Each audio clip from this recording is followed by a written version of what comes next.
Shalom, selamat datang kembali di Discipleship Journey, bab yang kedua di kelas lead.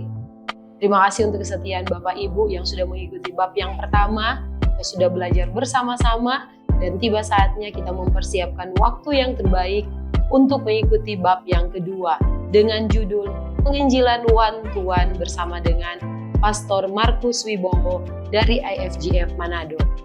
Ini adalah waktu yang terbaik bagi kita untuk belajar menginjil dimanapun kita pergi dan berada. Maka dari itu, mari persiapkan waktu yang terbaik untuk kita bisa fokus di dalam pelajaran di bab 2 ini. Selamat belajar, Tuhan memberkati. Shalom saudara, saat ini ketemu lagi di kelas DJ. Saat ini kita di kelas lead ya, jadi Bapak Ibu sudah memasuki kelas lead dan bab 1 sudah disampaikan oleh Pastor Stephen. Dan saatnya sekarang kita akan masuk ke bab 2. Namun sebelumnya kita akan berdoa dulu ya. Kita akan berdoa. Bapa, terima kasih untuk setiap kesempatan yang Tuhan berikan untuk kami boleh belajar, untuk kami diperlengkapi. Dan saat ini Tuhan di kelas lead, berilah kami hikmat untuk kami mengerti, dan kami siap untuk menjadi alat-Mu Tuhan. Ketika kami mengimplementasikan materi ini dalam kehidupan kami sedang memuliakan Tuhan, kami sedang menjalankan perintah Tuhan, dan tentunya menandakan kami adalah orang-orang yang bertumbuh dan siap untuk melayani Tuhan. Terima kasih Tuhan, pimpin kelas ini dari awal sampai akhirnya. Dalam nama Tuhan Yesus kami berdoa, haleluya, amin. Baik Bapak Ibu, Saudara, di kelas lead ini kita akan belajar bagaimana kita menjadi orang yang mampu memenangkan jiwa. Jadi Yesus sebelum naik ke surga, dia sudah memberikan amanat agungnya bahwa bagaimana kita sebagai umat Tuhan itu harus menjadi murid dan memuridkan orang yang belum percaya Tuhan.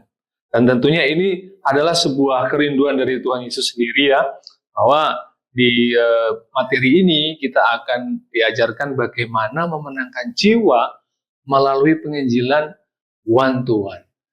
Tidak perlu bermuluk-muluk ya, kita terkadang berbicara penginjilan itu adalah tugasnya para hamba Tuhan, tugasnya para penginjil dan sebagainya. Kita lupa bahwa ternyata Tuhan Yesus memberikan mandat kepada kita orang percaya, orang yang sudah menerima keselamatan, orang yang sudah menerima kebenaran, dan kita sudah dipulihkan. Tentu ada tugas dari kita, yaitu membawa orang lain yang belum menerima Tuhan untuk bisa menerima anugerah Tuhan, yaitu keselamatan. Seperti yang sudah kita terima dari Tuhan. Nah, ada beberapa langkah tentunya bagaimana kita menjadi seorang yang mampu memiliki kemampuan untuk memenangkan jiwa. Itu memang tidak semua orang itu bisa langsung tiba-tiba bisa memenangkan jiwa. Nah, kali ini di kelas lead kita akan belajar bersama. Semoga ya kiranya kita setelah kelas ini pun memiliki hati yang sama seperti hati Yesus ketika melihat jiwa-jiwa. Yesus begitu ada belas kasihan kepada mereka untuk mereka bisa dimenangkan. Mereka harus memperoleh kebenaran juga, memperoleh keselamatan juga ya. Nah, di Matius 18 ayat 12 sampai 14 dikatakan demikian. Bagaimana pendapatmu jika seorang mempunyai 100 ekor domba dan seekor di antaranya sesat? Tidakkah ia akan meninggalkan yang 99 ekor di pegunungan dan pergi mencari yang sesat itu? Dan aku berkata kepadamu, kata Yesus, sesungguhnya jika ia berhasil menemukannya, lebih besar kegembiraannya atas yang seekor itu daripada atas yang ke-99 ekor yang tidak sesat. Demikian juga Bapamu yang di surga tidak menghendaki supaya seorang pun dari anak-anak ini hilang. Jadi ternyata, ya saudara, memenangkan jiwa atau reaching people ya. Jadi ingat ya bahwa misi gereja kita ya, misi gereja kita satunya adalah people is our mission. Jadi bagaimana kita sebagai jemaat Tuhan pun mampu membawa orang-orang yang belum mengenal Tuhan agar kita bawa supaya mereka memenangkan jiwa juga. Dan mereka dipakai Tuhan juga untuk menyelamatkan jiwa. Dan tergenapilah firman Tuhan, Injil Kerajaan Surga sampai ke ujung bumi, ya, itu amanat agung Tuhan. Jadi ada seorang Amerika yang bernama Clark Otis, ya, atau Dad Clark, ya, Bapak Clark, ya. Ini adalah seorang keturunan Afrika yang tinggal di Amerika.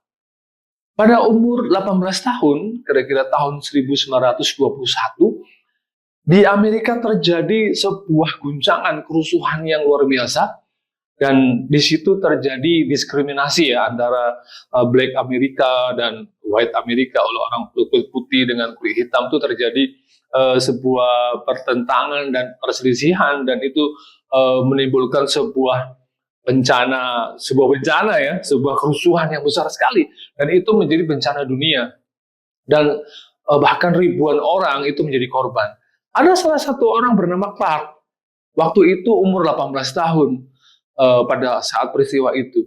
Kemudian singkat cerita, pada saat terjadinya kerusuhan itu, dia berhasil menyelamatkan diri. Walaupun dia harus kehilangan keluarga mereka, ya, bapak ibu sampai kakak adiknya sudah tidak ditemukan lagi, dan termasuk jadi korban, ya. Dan puji Tuhan, Clark ini diselamatkan oleh Tuhan. Walaupun berbagai macam peluru dan pisau, pedang itu bertebaran di sekitar dia, tapi dia tetap diselamatkan. Dan akhirnya puji Tuhan dia selamat, dan ketika peristiwa itu berakhir, dia mulai merenungkan, kenapa saya kok tidak mati waktu terjadi kerusuhan itu? Kemudian dia berpikir, saya gagal menyelamatkan keluarga saya gagal menyelamatkan kakak adik saya gagal menyelamatkan family saya. Dan di saat penyesalan seperti itu, Tuhan hadir di kehidupannya. Tuhan langsung angkat dia menjadi seorang yang mau dipakai Tuhan, ya, mau dipulihkan dan dipakai Tuhan untuk menjangkau jiwa. Dan singkat cerita, Clark ini adalah orang-orang yang mempelopori penginjilan jalanan, ya, dari sejak tahun 1930-an, ya, sampai akhirnya di umur 109 tahun dia baru meninggal. Jadi Tuhan izinkan dia untuk menjadi penginjil jalanan. Dia punya statement yang bagus. Walaupun saya gagal menyelamatkan keluarga saya gagal menyelamatkan kakak adik saya, tapi Tuhan beri kesempatan ke saya untuk bisa menyelamatkan jiwa-jiwa yang justru itu lebih berharga, ya, untuk Tuhan. Dan puji Tuhan, ternyata ribuan orang diselamatkan melalui penginjilan jalanan yang dia lakukan. Terutama untuk orang-orang yang tadinya punya kehidupan keras, ya, kehidupan yang menentang tentang kebenaran, akhirnya dimenangkan dan dibawa oleh Clark untuk mengenal Tuhan, dan hidupnya menjadi berkat. Dan sampai saat ini, kalau kita tahu di Zimbabwe ada gereja, di Afrika ada gereja, dan di beberapa negara bagian di Afrika, ya, di Nigeria juga, itu merupakan hasil dari penginjilan dari Clark. Jadi kita bersyukur, ya, ternyata Tuhan itu mempunyai rencana yang indah yang tidak pernah kita pikirkan. Clark ini sempat kecewa dan dia merasa gagal, bahwa kok saya hidupnya nggak berarti. Tapi ternyata ketika dia sadar Tuhan selamatkan dari kerusuhan itu adalah untuk memenangkan jiwa, ya. Oke, jadi di kelas ini kita akan belajar, ya, bagaimana kita itu disadarkan oleh Tuhan bahwa bersaksi itu adalah memang tugas kita sebagai orang percaya, ya. Jadi di dalam 2 Korintus 5 ayat 18 itu dikatakan demikian.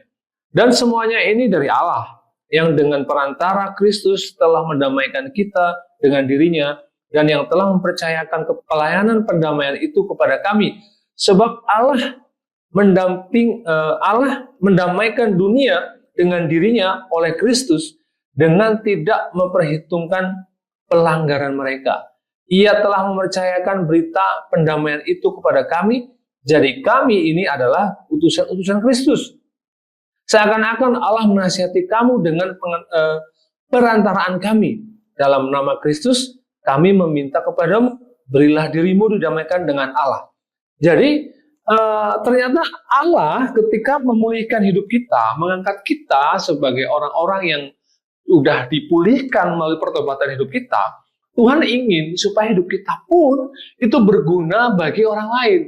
Jadi mungkin dulu kita sempat berpikir, memenangkan jiwa, penginjilan itu adalah tugasnya orang-orang penginjil saja. Sementara kita nggak perlu ya. Tapi di sini Allah dengan tegas ya, melalui Rasul Paulus dan teman-temannya, mengingatkan bahwa kita adalah orang yang ditugaskan untuk memenangkan jiwa juga. Jadi jangan lupa bahwa ketika kita sudah dipulihkan, ketika kita sudah diubahkan, kita diberkati, kita pun bisa membawa orang untuk kita bawa kepada Tuhan, dan mereka pun dipulihkan, diberkati, sehingga banyak sekali orang-orang yang butuh kasih Tuhan bisa diselamatkan. Ada beberapa hal yang harus kita perhatikan. Yang pertama, bagaimana sih caranya kalau kita one to one itu penginjilan, kok seakan-akan penginjilan itu sesuatu yang momok yang menakutkan gitu ya. Karena sering dengar sana sini, kalau menginjili pasti tantangannya ada orang bisa bunuh kita, orang nggak mau, akhirnya kita dibenci banyak orang. Mungkin itu berita-berita yang sering kita dengar. Tapi ada satu hal ya, one to one itu sebuah penginjilan yang menurut saya sangat efektif ya. Jadi yang pertama itu bagaimana kita membangun persahabatan dengan alami.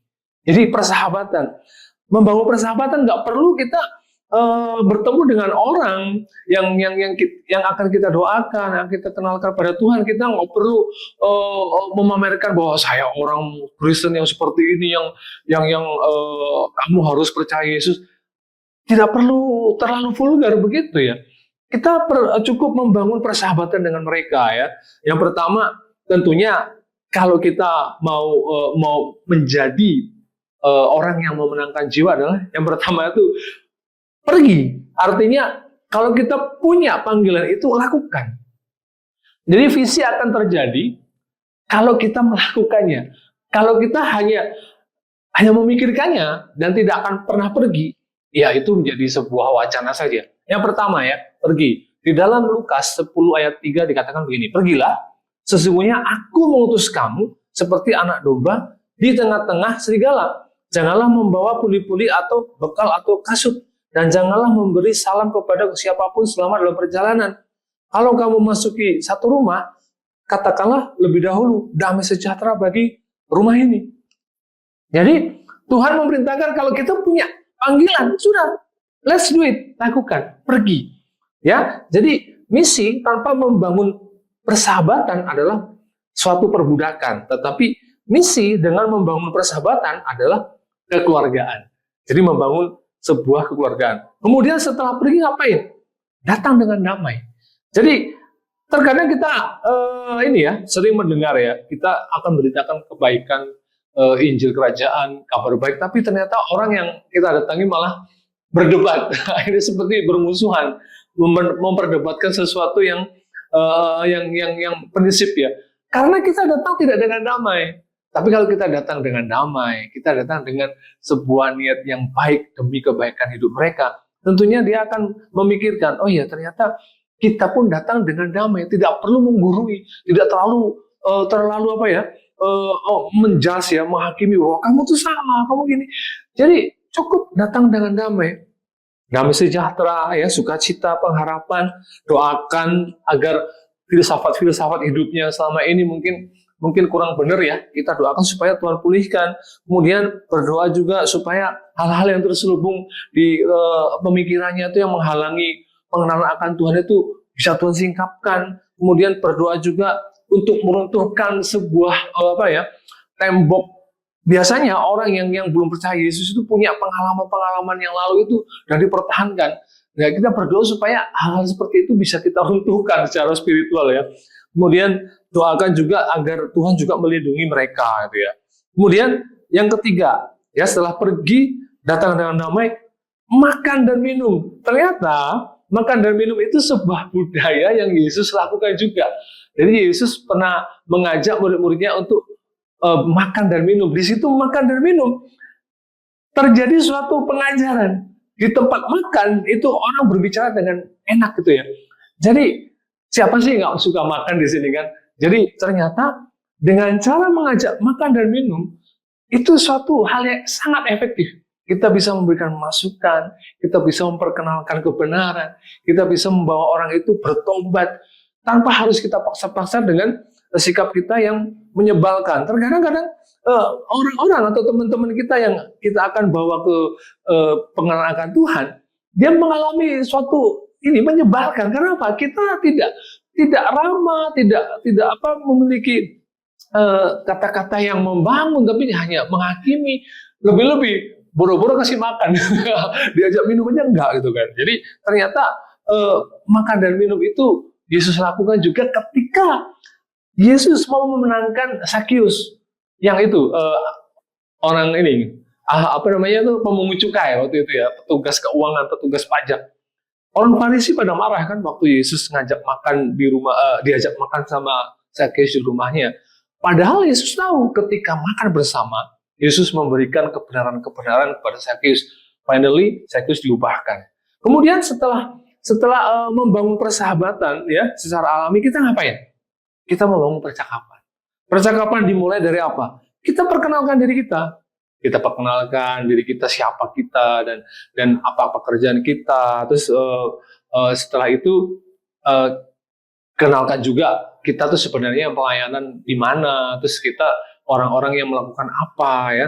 Kemudian selain itu kita juga sharing, bertanya bagaimana kehidupan lawan bicara kita. Mungkin dia punya pengalaman rohani di tempat lain, ya mungkin di agama lain, bisa kita dengarkan. Kemudian mulai kita ceritakan kegiatan-kegiatan rohani yang bagaimana, yang diikutin, yang kita ikutin juga gitu ya. Jadi sebuah percakapan yang enak gitu ya. Kemudian mulai diakhiri ya percakapan itu dengan kesaksian pribadi. Jadi setelah pembicaraan itu jangan lupa kesaksian pribadi. Simpel aja, apa yang kita alami, apa yang Bapak Ibu Saudara alami selama ini, dan itu bisa diceritakan ke mereka.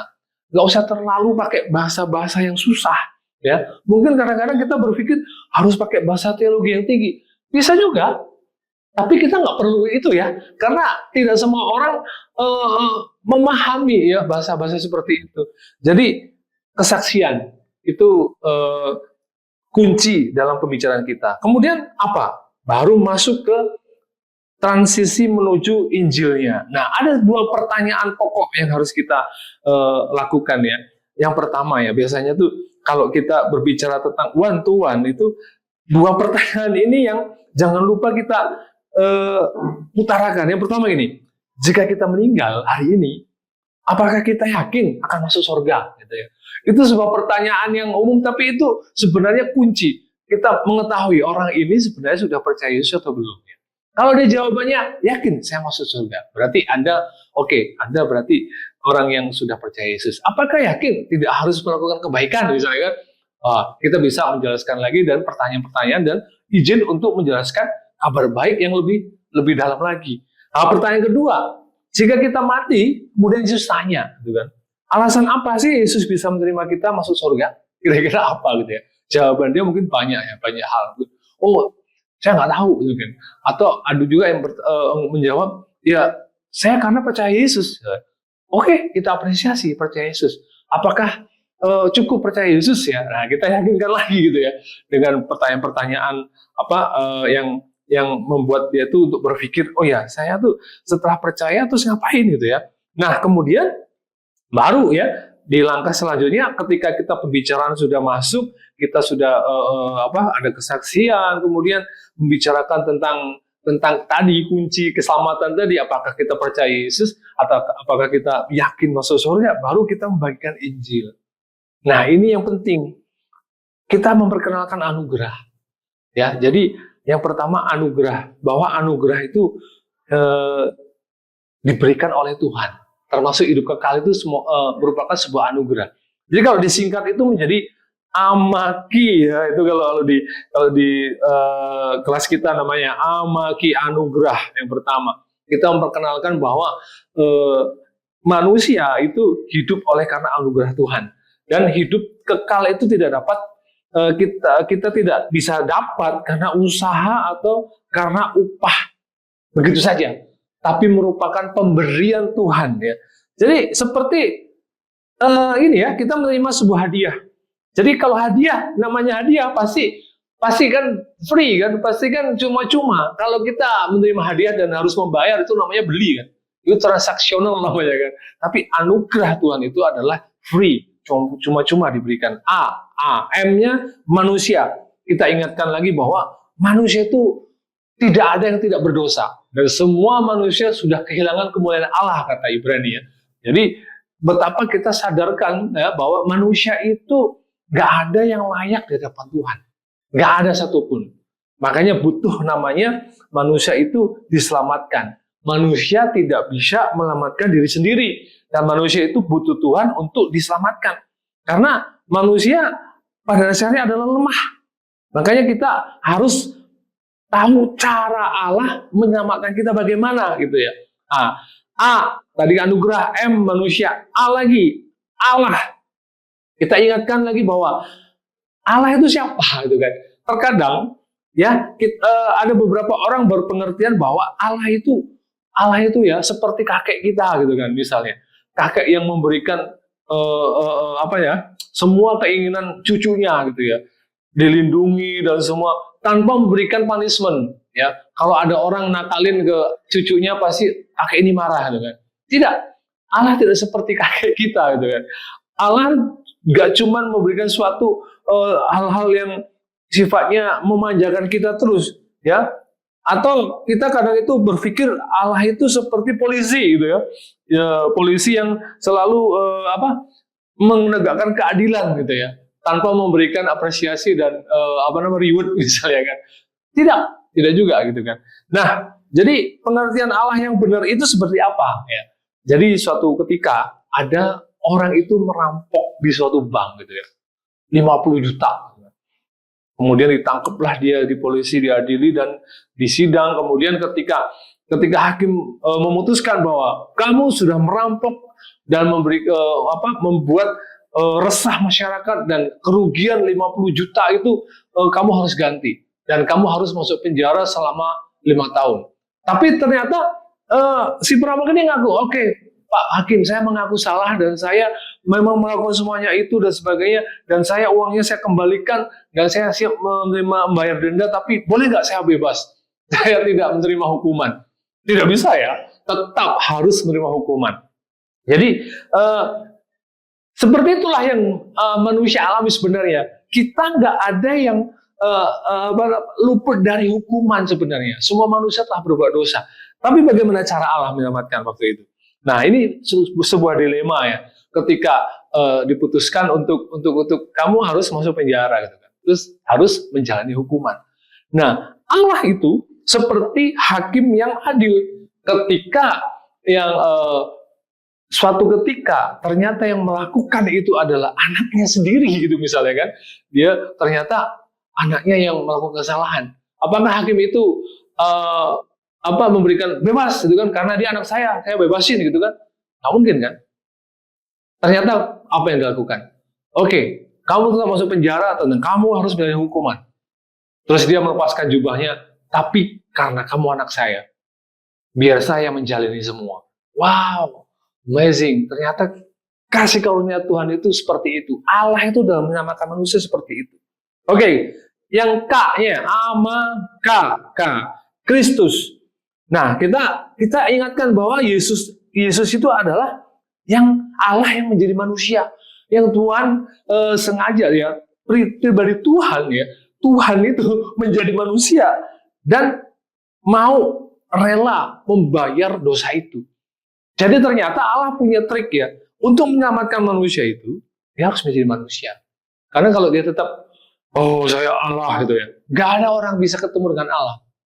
Tapi karena Allah yang mau menjadi manusia, akhirnya manusia bisa selamatkan melalui Yesus Kristus. K ya, I yang terakhir ya, amaki, I iman, yaitu sesuatu yang kita miliki ibarat kunci. Misalnya gini, kita di gantungan kunci kita ada banyak kunci nih, misalnya 5-10 kunci. Tapi yang bisa untuk membuka ruangan itu kan cuma satu. Nah, itulah iman. Iman itu bagaikan kunci kehidupan kita. Jadi ada banyak orang berpikir beriman itu adalah berbuat baik, melakukan suatu kesalehan dan sebagainya. Tidak. Iman, kepercayaan kita kepada Yesus itulah kunci kehidupan kita. Iman, bukan mungkin kita di kunci-kunci lainnya itu kebaikan, kesalehan dan orang yang kemurah hatian. Tapi itu semua kuncinya nggak tepat. Tapi ketika kita sadar bahwa yang menyamakan kita adalah iman. Iman, kuncinya satu, Yesus yang bisa buka ruangan itu. Itulah kebenaran imannya. Nah, itu kira-kira ya amaki. Jadi anugerah manusia, Allah, Kristus, dan iman. Ya, jadi untuk kelas ini yang one to one, part 1 ini, bagian 1 ini, kita diajarkan bagaimana kita menyadarkan bahwa betapa orang itu membutuhkan keselamatan Tuhan.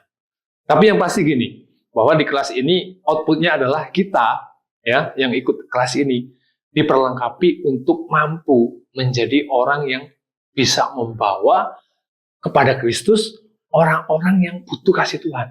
Masih banyak, saudara. Nggak usah berpikir terlalu jauh-jauh, kita harus ke pulau, kita harus ke negeri yang lain. Saudara-saudara kita, rekan-rekan kita, family kita, masih banyak yang butuh kasih Tuhan. Mereka yang mengaku KTP-nya Kristen, belum tentu juga mereka percaya Yesus sungguh-sungguh. Apalagi orang-orang yang memang betul-betul belum pernah mendengar tentang Yesus. Itu adalah orang-orang yang harus kita seperti Yesus melihat ya, belas kasih kepada mereka. Jadi itu ya, part 1 ini, bagian 1 ini mengingatkan bagaimana kita menyadari bahwa kita tuh punya panggilan sebagai umat Tuhan juga. Tuhan ingin kita membawa jiwa-jiwa diselamatkan. Nanti ada kelas berikutnya, lanjutan kelas ini, yaitu bagaimana setelah ini, langkah selanjutnya setelah kita melakukan percakapan introduce ya kepada orang-orang yang akan kita menangkan melalui bantuan. Nanti di kelas berikutnya. Oke, kita akan akhiri ya kelas ini. Semoga kita semua sadar ya bahwa panggilan kita adalah memenangkan jiwa. Setelah kita dimenangkan, setelah kita diberkati, setelah kita dipulihkan, kita pun harus punya hati untuk membawa orang-orang kita bawa kepada Yesus. Amin. Oke, kita akan berdoa. Terima kasih Tuhan, kami bersyukur karena kelas ini mengingatkan kami betapa kami orang-orang yang Engkau pakai di lingkungan kami untuk memenangkan jiwa. Oleh sebab itu mampukan kami untuk kami bisa sesuai dengan firman-Mu, sesuai dengan kehendak-Mu, karena kami tidak mampu, dan ajar kami untuk kami menjadi orang-orang yang bisa menjadi berkat dan menjadi alat untuk mereka, orang-orang yang belum percaya, boleh menerima Engkau. Dalam nama Tuhan Yesus, kami bersyukur dan berdoa. Haleluya. Amin. Oke, sampai ketemu lagi di kelas berikutnya.